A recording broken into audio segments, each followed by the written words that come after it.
추수감사절의 유래, 누가 언제 왜 이 추수감사절을 만드셨고 지키게 하셨는가?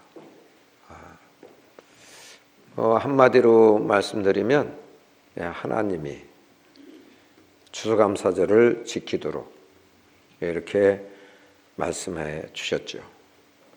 하나님은 다른 사람들은 몰라도 하나님 모르는 사람들은 그런다 치고 하늘 백성들, 구원 얻은 하나님 백성만큼은 세상 사람들과 다르게 구별되게 특별히 품격 있게 하늘의 백성답게 성경적인 용어로는 거룩하게 살기를 원하시죠.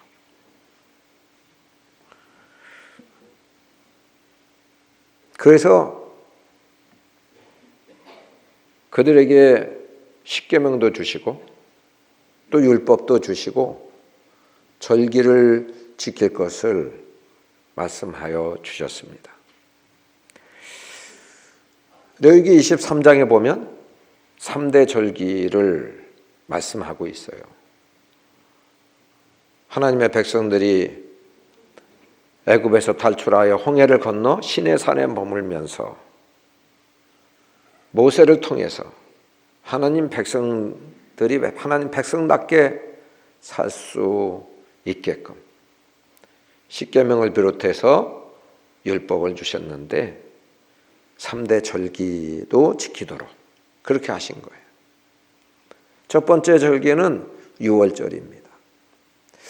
애굽에서 이스라엘 백성들이 하나님 백성인데도 불구하고 이방 하나님 모르는 그런 사람들에 의해서 학대를 받고 노예 취급을 당하고 노동력으로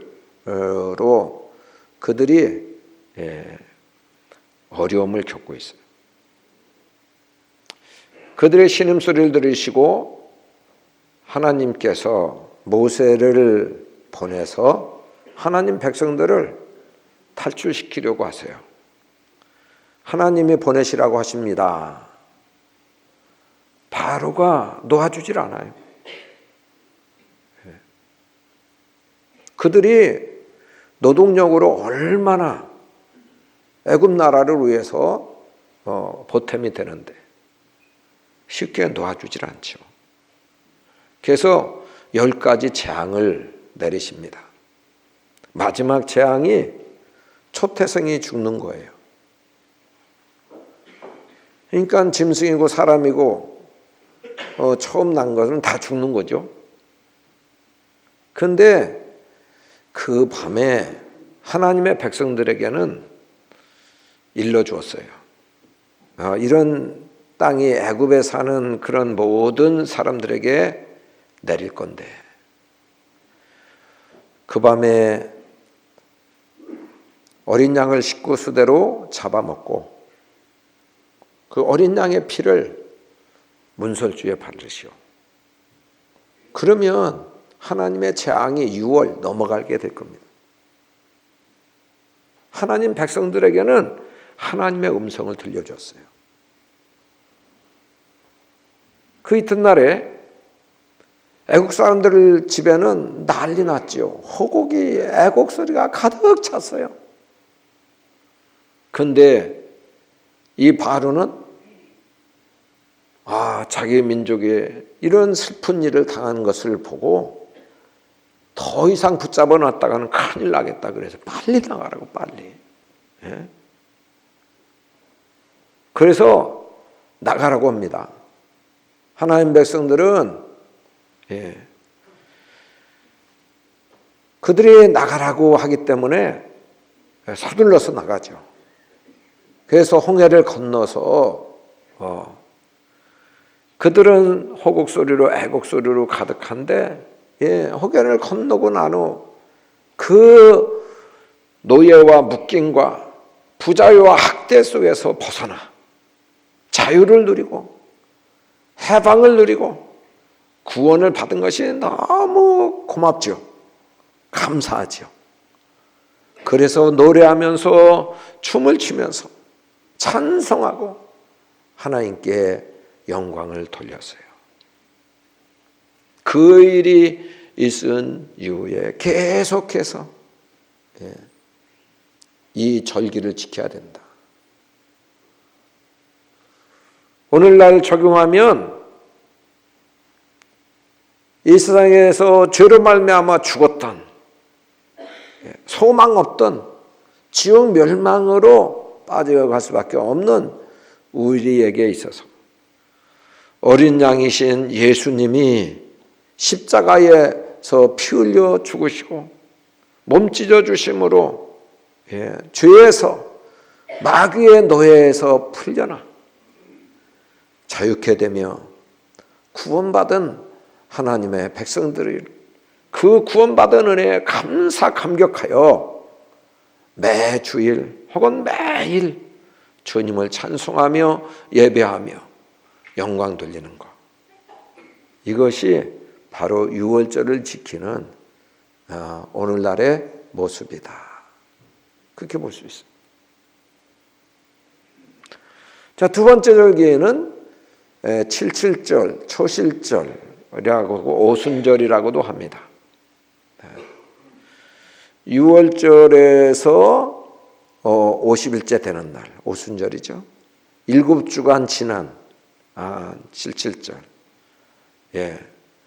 광야 생활 40년이 지난 후 앞으로 적과 꿀이르는 가나안 땅에 들어가서 정착해서 농사를 지을 건데, 앞으로 농사를 지으면 첫 열매 첫 곡식단을 주님 앞에 드려서 사람이 씨를 뿌리고 또 가꾸기도 하지만 자라나게 하시고 열매 맺게 하시는 분은 하나님의 은혜예요. 그래서 그 하나님이 열매 맺게 하신 그 하나님의 은혜를 기억하고 하나님께 감사해라. 그래서 초실절을 지키도록 하신 거죠. 오늘날 우리 교회에서는 7월 첫 번째 주일에 상반기를 지내고 맥주 감사절로 주 앞에 영광을 돌리는 거예요. 자, 세 번째 절기는 초막절이라고도 하고 수장절이라고도 합니다. 연말에 모든 곡식을 거둬들인 후 저장해 놓고, 그리고 자기 집에서 나와서 텐트, 초막을 들에 세웁니다.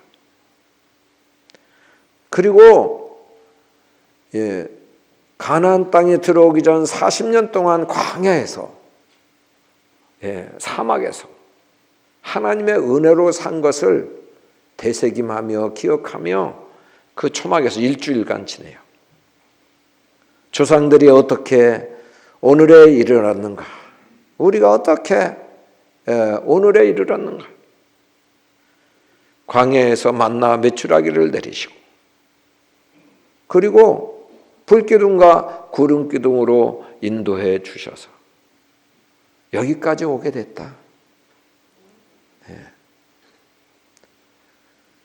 앞으로 1년 동안 살 그런 먹고 살 수 있도록 농사를 짓게 하시고 열매를 거두게 하셔서 이 저장해 주신 것이, 저장하게 해주신 것이 다 하나님의 은혜다. 그래서 수장절, 초막절을 지킨 거예요. 다 감사하는 거죠. 오늘날 우리도 한 해 동안에 하나님이 주신 은혜가 말로 할 수 없는 것을 깨닫고 추수감사절로 지키는 것, 이것이 추수감사절입니다. 자, 추수감사절은 그렇게 유래가 됐고요. 국가적으로 국경일로 이렇게 지키는 나라들도 있습니다. 미국은 1621년, 1620년에 영국에서 신대륙으로 가서 많은 제약을 당하고 있는 신앙의 자유를 얻기 위해서 마음껏 주님을 섬기기 위해서 찾아 나섰는데 그것이 이제 미국이죠.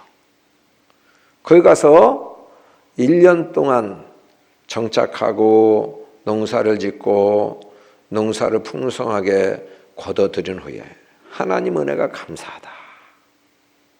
그래서 하나님께 영광을 돌리고 주변에 있는 원주민, 인디언들을 초청해서 잔치를 베풀어요. 이게 이제 국경일로 지키는 그런 나라의 성경적인 기반으로 세워진 그 나라의 국경일이 된 거죠.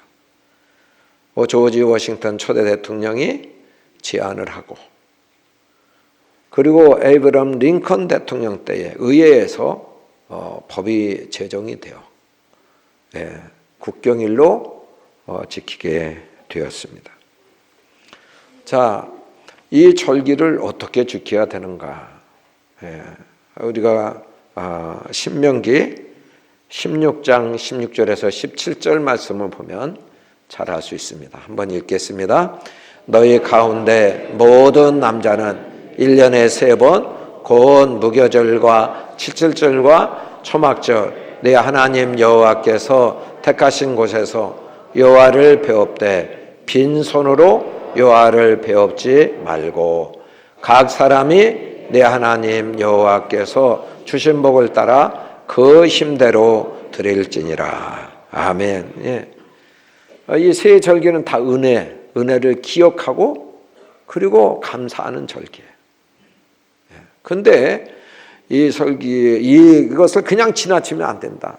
반드시 한 해에 이 세 절기는 꼭 지켜야 된다. 하나님 백성이라면 꼭 지켜야 된다. 건너뛰면 안 된다. 소홀히 여기면 안 된다. 어떻게? 하나님이 택하신 하나님이 사람을 만나주기로 약속하신 성박, 성전 그곳에 다 모여야 된다.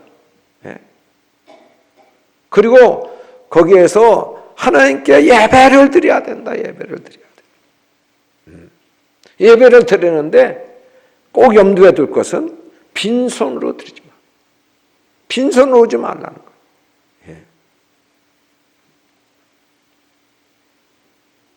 말로만, 마음으로만 하면 됐지. 꼭 뭐 물질이 있어야 되냐? 아니요. 빈손으로 오지 말고. 빈손으로 오지 말고 그러면 물질을 갖고 오는데 어느 정도 갖고 오면 되느냐? 2가지 조건이 있어요. 하나는 복을 주신 대로. 하나님이 복 주신 대로 드려야 된다. 또 다른 하나는 자기 힘대로 하나님 주신 힘대로 드려야 된다. 이거죠. 어떤 사람은 그렇게 말할지 몰라요. 나는 박복한 사람인데 복도 되게 없는 사람인데 뭐 처복 뭐복 이렇게 해보면 하나도 없어. 복은 하나도 없어. 나같이 복 없는 사람은 없을 거야. 그렇게 생각할지도 몰라. 어떤 사람은 큰 시련이나 고난 때문에 10가지 중에서 1가지 때문에 9가지 주신 은혜를 망각하고 그리고 잠식당하고 그래서 하나님께 대해서 불편한 마음, 원망, 불평을 늘어놓을 수도 있어요.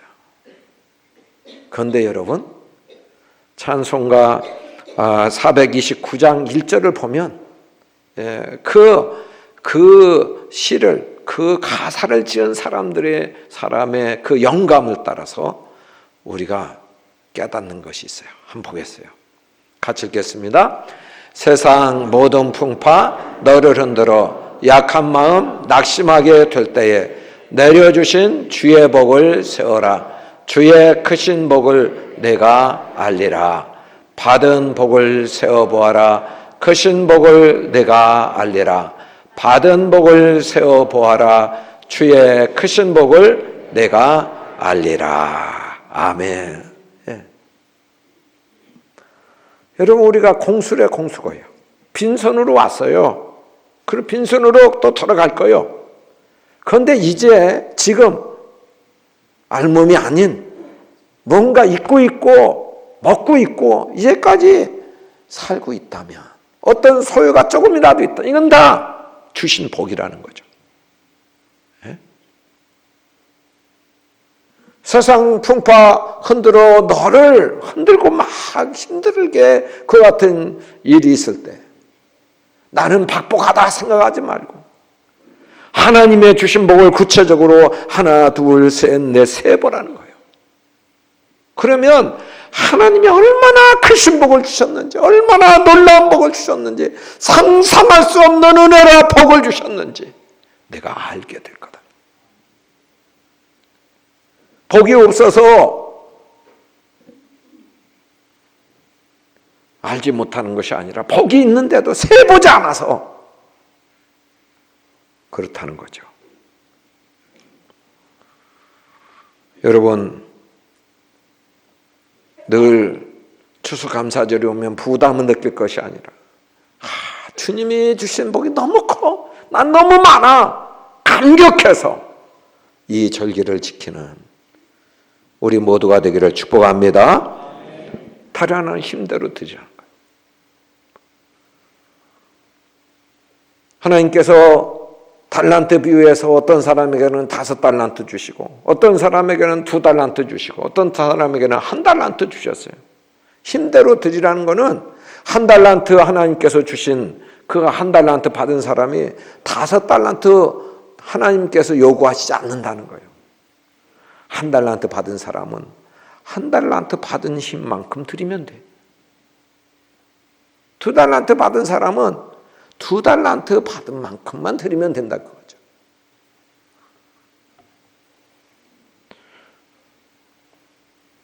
어떤 사람은 많이 받았는데도 불구하고 이런 추수감사절이 되면 나는 받은 게 없어, 있는 게 없어, 힘이 없어, 그러면서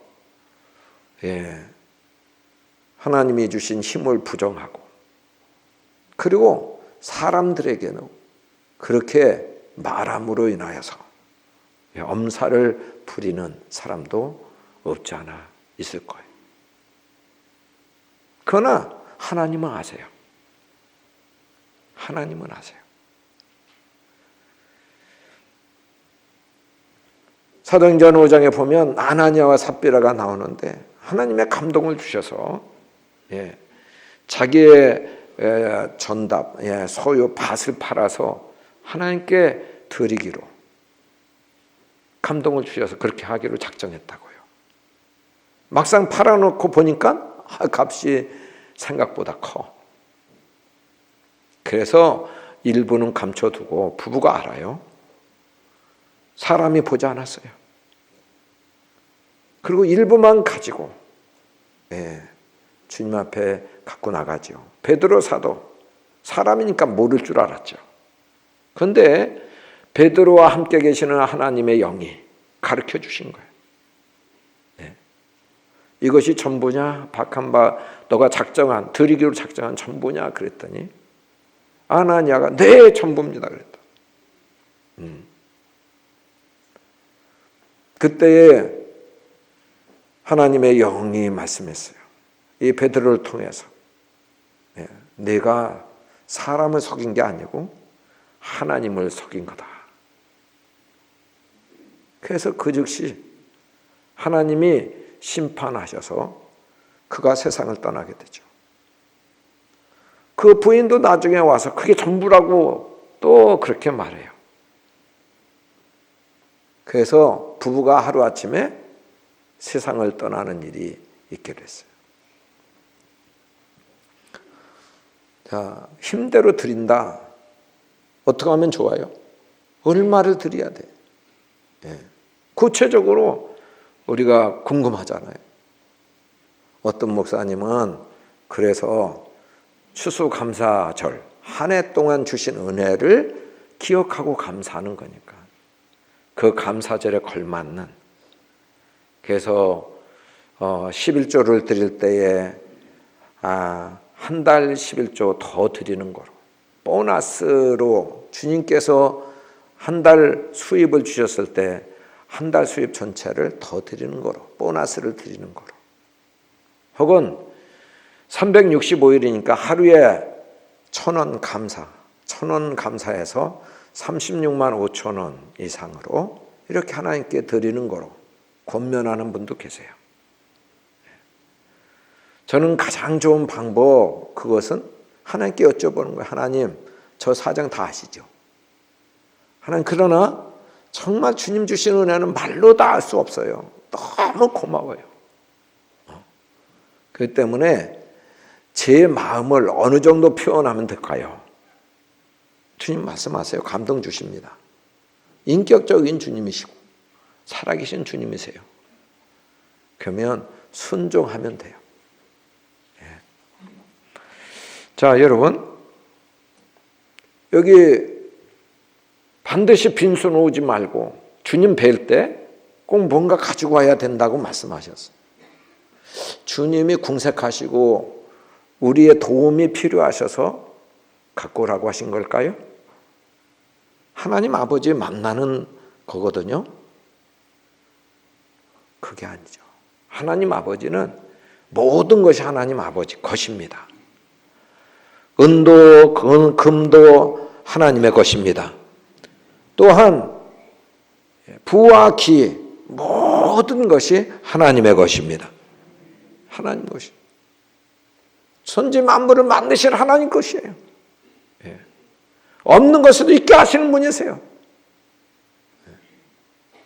왜 꼭 그렇게 빈손 오지 말라고 하셨을까? 우리로 하여금 하나님의 은혜로 알고 기억하고 감사하는 인생이 되기를 원하세요. 그 인격이 되기를 원하세요. 그래서 적어도 의무적으로 하나님 백성만큼은 하나님의 은혜를 1년에 3번은 기억해야 됩니다. 그래서 거기에 말로만 하지 말고 구체적으로 물질로 표현하라고 그렇게 말씀하는 거죠. 여러분, 디모데후서 3장 1절 이하에 보면 이 말세에 고통하는 때에 이르는데 세상 사람들뿐만 아니라 교회 안의 사람들도 자기를 사랑하고 돈을 사랑한다, 이기적인 사람이 된다, 돈을 사랑한다, 부모를 거역하는 일이 있게 된다. 여러분, 자녀들이 부모의 말씀을 순종합니까? 얼마나 거역하는 시대인지 몰라. 또 배반하는 시대라는 거예요. 감사하지 않는 시대라는 거예요. 발세의 징조에 대해서 구체적으로 말씀하고 있어요. 어떤 분은 저한테 그런 얘기 하더라고요. 자기는 아무리 가까운 친구라도 배신 때리면 난 아직 그게 그 다음에는 상정도 않는다. 배신 때리는 거. 배은망덕하는 거. 이것은 인간으로 취급 않겠다는 거예요. 인간 세계에 있어서도 사람 취급 안 해요. 여러분, 하나님 은혜를 배은해요? 잊어버려요? 배반해? 하나님은 하나님 백성만큼은 그런 인간도 아닌 인간들도 취급하지 않는 그런 사람 되기를 원치 않으세요. 조그만 일에도 감사하고 은혜를 은혜로 알고 감사하는, 정말 불평 원망은 그 생애독에서 다 사라지고 감사가 넘치는 자 되기를 원하세요. 여러분, 하나님 백성만큼은 주의 은혜를 기억하고 평생 감사하는 마음을 갖고 살아야 될 줄로 믿습니다. 오늘 말씀은 예수님의 감사의 내용이에요. 오병이어의 기적. 이것의 핵심은 10절 11절에 있어요. 요한복음 6장 10절 11절 한번 읽어보겠습니다. 예수께서 이르시되 이 사람들로 앉게 하라 하시니 그곳에 잔디가 많은지라 사람들이 앉으니 수가 5,000명쯤 되더라. 예수께서 떡을 가져 축사하신 후에 앉아있는 자들에게 나눠주시고 물고기도 그렇게 그들의 원대로 주시니라. 아멘. 아멘. 예수님의 여기 축사하시고 그런 말은 감사하시고 그런 뜻이에요. give thanks. 그러니까 그 감사를 하나님께 드렸다는 거예요. 뭐 가지고? 보리떡 5개, 물고기 2마리. 이걸 들고 하늘을 우러러 하나님께 감사드렸다. 자, 이 예수님의 감사는 4가지 의미가 있어요. 첫 번째로는 필요는 엄청나지만 적은 것도 감사하셨다는 거죠. 여러분, 주님의 말씀을 하루 종일 듣느라고 시간 가는 줄 모르고 듣는 사람들이 장전만 5,000명이에요. 해가 저물어서 그들을 그냥 돌려보내면 기진맥진해서 쓰러질 사람도 있을 거예요. 그래서 예수님이 그들에게 뭘 좀 먹을 것을 주시려고 하는 그런 의도에서 먹을 것을 구해오게 하셨죠. 그 구해온 것이 보리떡 5개, 물고기 2마리예요. 어린 아이의 점심 요깃거리. 그란 말이죠. 자, 5,000명에게 장정만 5,000명인데 5,000명에 비해서 이건 너무나 초라하고 너무나 미미한 거, 작은 거예요. 보잘것없는 거. 누구 코에 붙일 수도 없는 거예요. 그런데 예수님은 그걸 가지고 감사하셨어요. 필요는 엄청난데 그 적은 것이라도 그것도 은혜다는 거죠. 예를 들면 오늘날에 적용시켜 보면 우리가 성전을 지어요. 100억짜리 성전을 짓는다. 혹은 교회 행사를 하는데 1억짜리 행사를 한다. 그런데 성도들에게 이렇게 헌금을 하도록 이렇게 기회를 드렸는데 100만 원 나왔어. 100만 원. 그런데 아이고 이게 적네. 그러면서 불평하고 원망하지 않고 그것을 가지고 감사하셨다는 거예요. 이것도 은혜다. 감사하셨다. 여러분 개인 생활에 있어서 5억의 부채가 있어요. 하나님 나에게 소득 얻을 능을 주세요.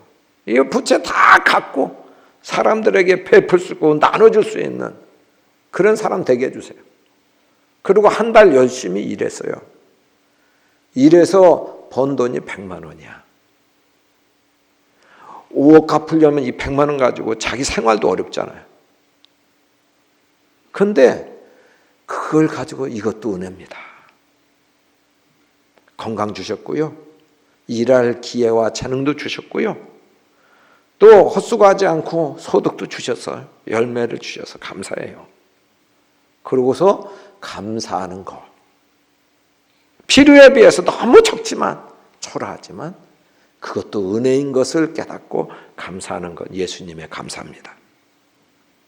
우리도 우리의 필요는 크지만 그저 하나님께서 주신 것이 작다 할지라도 작은 것에서부터 감사하는 우리가 되기를 축복합니다.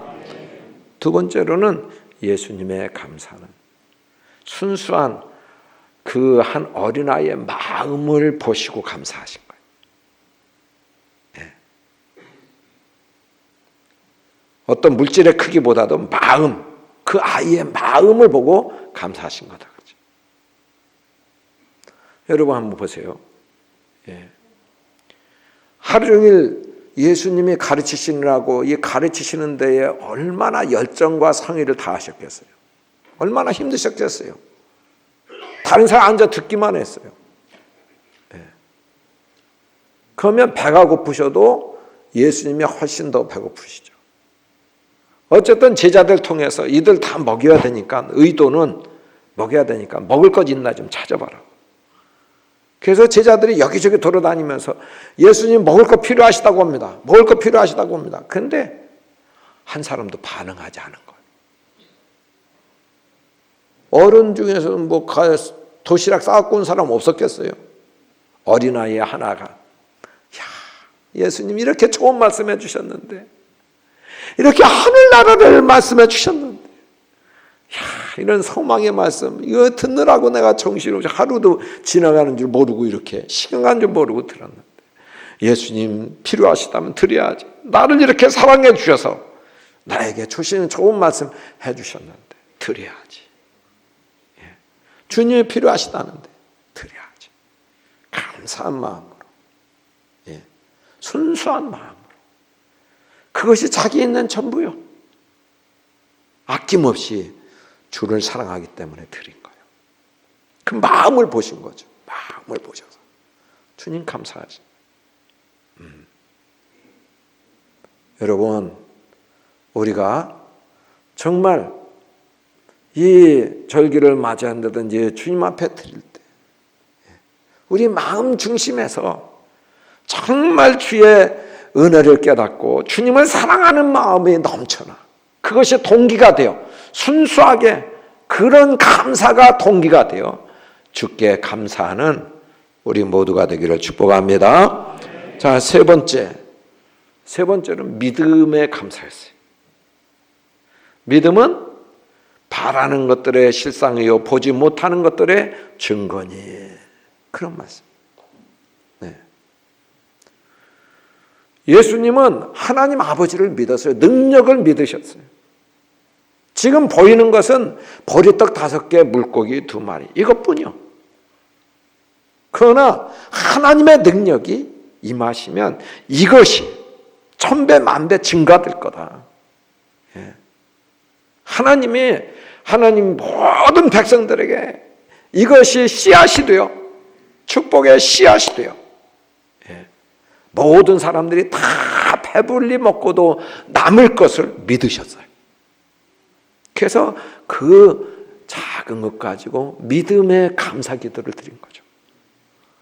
여러분, 이 사실은 나사로 죽은 지 나흘 되는 무덤에서 예수님이 하신 기도를 보면 알 수 있어요. 요한복음 11장 41절 42절 한번 보겠습니다. 같이 읽겠습니다. 돌을 옮겨 놓으니 예수께서 눈을 들어 우러러보시고 이르시되 아버지여 내 말을 들으신 것을 감사하나이다. 항상 내 말을 들으시는 줄을 내가 알았나이다. 그러나 이 말씀 없는 것은 둘러선 무리를 위함이니 곧 아버지께서 나를 보내신 것을 그들로 믿게 하려 함이니이다. 아멘. 돌문 옮겨놓고 썩은 냄새가 나는 시체를 앞에 놓고, 예. 하나님 앞에, 하나님 이제까지 제 기도 들어주셨잖아요. 감사합니다.